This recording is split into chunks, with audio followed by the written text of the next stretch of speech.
จริงวะนะโอเคเราขอกินกันนะคุณ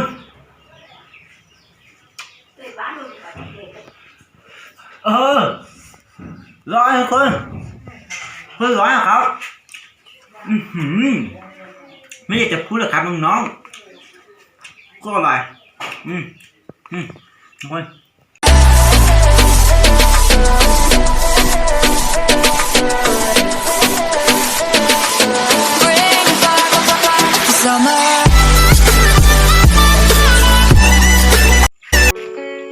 ครับสวัสดีพ่อแม่พี่น้องทุกคนวันนี้เราสิพาทุกคนไปบ้านแห่ครั้งที่2 EP ที่2แล้วทุกคนต่อจากคลิปมือวานนี้เราไปเบิ่งน้ำห้วยใหญ่ฮะเนาะเราไปเบิ่งอีกว่าน้ำห้วยมันสิดุดหรือบ่ดุดทุกคนมาไปทุกคนเราสิไปหาปลากันว่ามันสิได้หรือบ่ได้เนาะทุกคนนะอุปกรณ์ก็จะมีแพเนาะทุกคนมิดเลยคันได้เราก็จะเป็นทำเมนูกินเลยทุกคนวิดีโก้ไปเบิ่งกันเลยโอเคท่านผู้ชมตอนนี้เราก็มาฮอดแล้วเนาะทุกคนเดี๋ยวเราสิเอานี้ไปก่อนแล้วเราสิเกสเซอร์กันนะทุกคน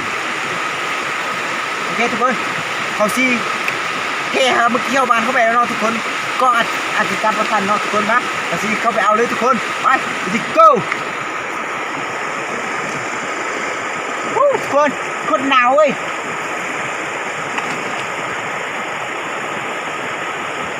มันรุดขึ้นมาเป็นสิ่งทุกคน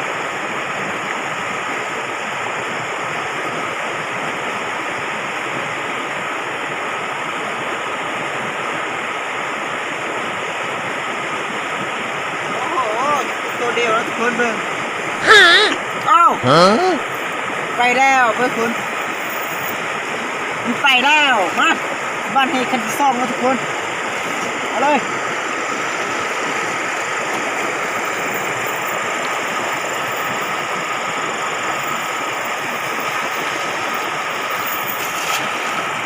ทุกคนนำมือมาทำมาทายทันน้ำมันอาจจะลงรุดได้แล้วนึงเนาะทุกคนวันนี้เบิ่งมันบุดื้อปันแรกแล้วทุกคนพอที่ซักนี่ซื้อเนาะขันมือบานมาแน่อาซีผู้เฮ็ดแล้วเนาะอาซีคุ้มมั่วแล้ว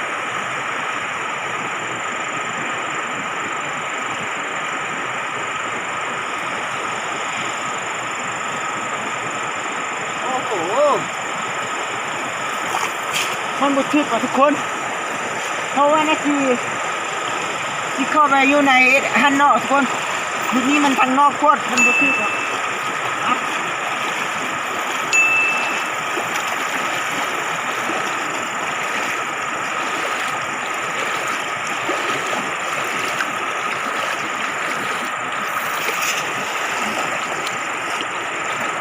โอ้ทุกคนว้าว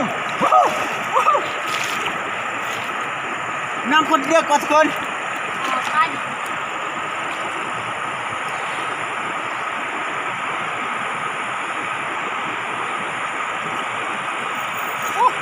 คนโอ้มึงมาดึงกูไหมเอาต้องพึ่งตะกล้องแล้วทุกคนโอเคครับสิให้น้องสายเอามาบ้านเมืองเนาะเขาบ้านมาทึกเลยทุกคนโอเคเอาสิไปให้น้องสายเอามาบ้านเลยตอนนี้ให้น้องเอามาบ้านเมืองเนาะว่ามันสิไล่หรือบ่ไล่ทุกคนน้ำคนเดือดเลยเบิ่งตอนนี้มันดวดไล่แล้วทุกคนขันมือวานนี่น้ำนี่ขึ้นไล่สุดมื้อนี้ก็ดุดแล้วเนาะทุกคนเอามาเฮ็ดตามเบิ่งได้ตัวเดียวแล้วเบิ่งนี่โอ้โหน้องเรานี่โคตรเจ๋งว่ะเดี๋ยวท่านชมไล่อีกตัวนึงแล้วเนาะตัวที่2มาทุกคนเบิ่งได้2ตัวเนาะทุกคนมาเฮาสิใส่เอาเก็บไว้กันเนาะ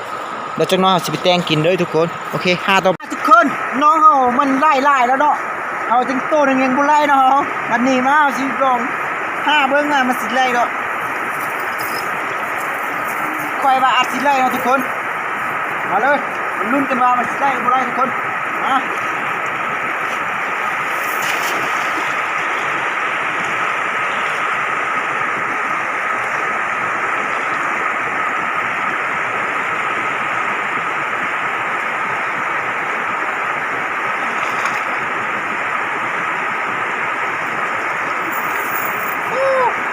มันบ่เชื่อกันทุกคนเลย โอเคทุกคนมันบันทึกแล้วทุกคนเอา4 ข้อเวลา ทุกคนลาบปลาแล้วเฮาสิไปแต่งกินเนาะแต่งกินแล้วเฮาสิทำเมนูอีหยังเลยสิเฮ็ดเมนูอีหยังเนาะทุกคนไปโอเคท่านผู้ชมเฮามาลุ้นว่ามันสิไล่ดูบ่ได้เนาะทุกคนโอ้โหเบิ่งโคตรใหญ่คันเบิ่งโอ้โหเราก็เอาก่อนนะได้แล้วครับ1ตัวโคตรใหญ่เราจะทำเมนูอะไรกินก็อย่าลืมรอชมนะรอเบิ่งรอชมนะทุกคนโอเคเราขอเอาก่อนโอ้โห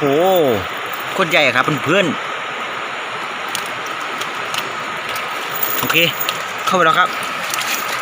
เบิ่งนะได้ด้วยนะโอ้โหบ้านเฮานี่อยากกินปลาก็มาเอาเลยเนาะทุกคนโอเคเบิ่งให้หาต่อไปอีกเนาะทุกคนตอนนี้น้องเราลงไปแล้วครับว่ามันลุ้นกันว่าสิอะไรโอ้โหเพื่อนเบิ่งตัวที่2แล้วทุกคนเอาได้น้องเบิ่งโคตรใหญ่ทุกคน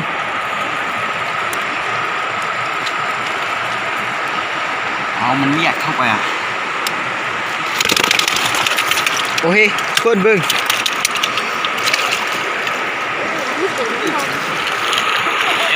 โอเคเพื่อนตัวที่3เฮ้ยตัวที่3มาแล้วครับตัวที่3อันนี้น่าจะตัวเล็กนิดนึงเพื่อนเบิ่งโอเครีบเมาเลยโอเคเราว่าน่าจะพอกินแล้วนะทุกคนขอกลับก่อนนะครับอร่อยเราจะขอกลับก่อนกลับไปแต่งกินก่อนนะครับทุกคนเราจะทำเมนูพริกป่นอะไรยังไงก็อย่าลืมติดตามผมนะครับผมโอเคนี่น่าจะประมาณนี้โอเคเราขอกลับก่อนนะท่านผู้ชมเรามาตั้งหม้อนะครับเราเอามาแต่งอยู่ในกลับมาเฮ็ดอยู่เฮือนกินเนาะทุกคนมาตั้งหม้อเขาสิมาเฮ็ดกระทะไฟระเบิดตึ้มเลยทุกคนเนาะมาเลยนี่อันนี้ก็คือน้ำมันเนาะทุกคนเอาสิใส่น้ำมันเดี๋ยวเราทุกคนเนาะเอาสิโอ้ใส่แห้งกันไปทุกคนใส่แล้ว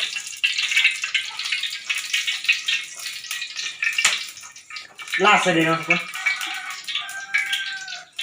โอเคทุกคนเอาสิใส่พอประมาณนี้เนาะทุกคนเอาสิรอให้น้ำมันนี่ร้อนก่อนเนาะเดือดก่อนทุกคนแล้วเอาตีเอาปลาใส่เลยเนาะทุกคนเอาสิปาดปลาเนาะทุกคนเอาสิปาดปลาแล้วทอดเลยเนาะทุกคน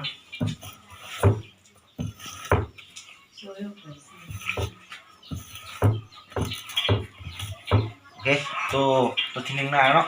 มาตัวที่2เนาะทุกคน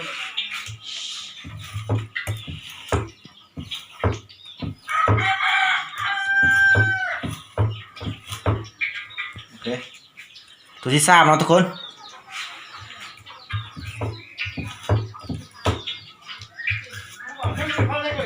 โอเคทุกคน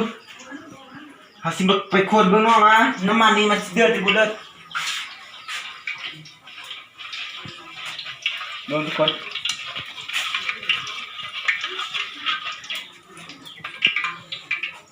เบิ้งเอาว่าน้ำมันน่าสิเดือดแล้วเนาะทุกคนมาคนเอาสิเดือดใส่แล้วเนาะกระทะไฟระเบิดทุกคนตัวที่1แล้ว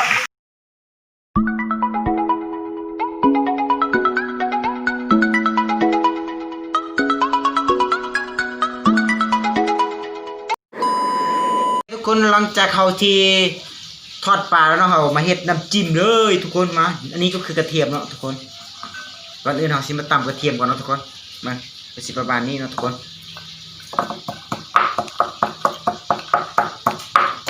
โอ้ออกไปอ่ะมันเป็นยังเนาะโอเคเอามาใส่พริกเนาะใส่เลยใส่เลยใส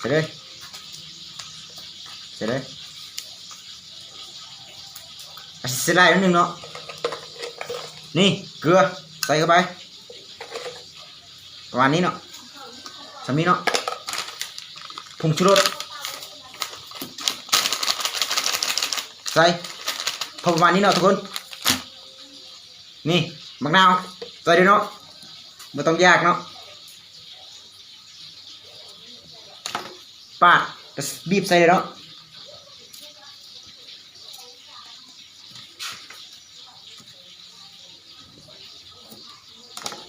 ปาดบีบใส่เลยเนาะ บีบใส่เนาะทุกคนโอเคเอาสิคอตำเนาะทุกคนใส่พอประมาณนี้เนาะ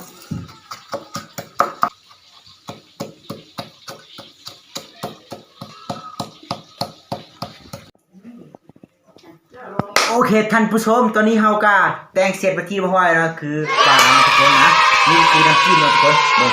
น้ำจิ้มแบบวิถีชีวิตบ้านๆเฮาเนาะทุกคนมาเฮาสิลองมาชิมเบิ่งว่ามันเป็นจังไงทุกคนโอ้โหน่ารับประทานมากเลยโอเคก่อนอื่นเฮาสิมาลองกินไข่กันเนาะทุกคนเบิ่งโฟกัสบ่ไข่มาเนาะทุกคนมาเฮาสิจิ้มไปเนาะโอ้ฮ้อนเว้ยฮ้อนเว้ยโอเคเบิ่งเฮาจิ้มแล้วเนาะแล้วเขาเป่ากันนะทุกคนมันจะฮ้อนอยู่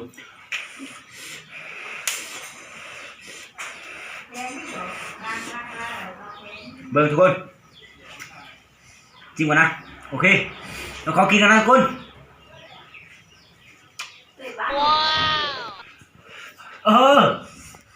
ร้อยทุกคน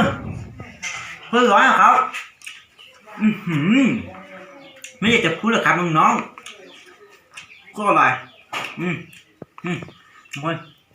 ปลาอะไรเนี่ยเว้ยลองมาจิ้มมึงเนาะ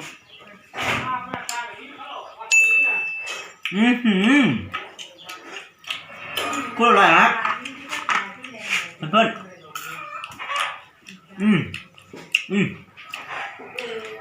เราขอกินก่อนโคตรแซ่บเลยทุกคนทุกคนต่อยนี่เราจะกินปลาตัวนี้เบิ่งเนาะ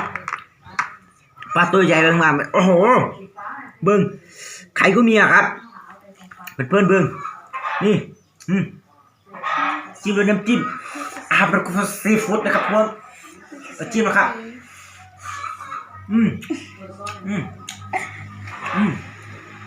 โอ้โหเพื่อนๆก็อร่อยนี่นี่คือไข่นะไข่นี้ตกมาจากอาหารบิซอนนะครับผมเราหาปลาในอาหารบิซอนนะครับผมนี่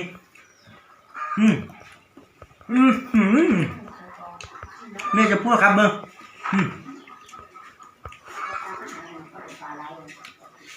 ดูคนค่อยอร่อยครับถ้าชอบอย่าลืมกดไลค์ผมด้วยนะโอเคเราขอกินก่อนนะครับผมคลิปนี้ก็ไม่มีอะไรเยอะจบเพียงเท่านี้ก่อนนะถ้าชอบก็อย่าลืมกดไลค์กดติดตามเราด้วยนะโอเคโอเคเราขอกินก่อนนะบายเจอคลิปหน้า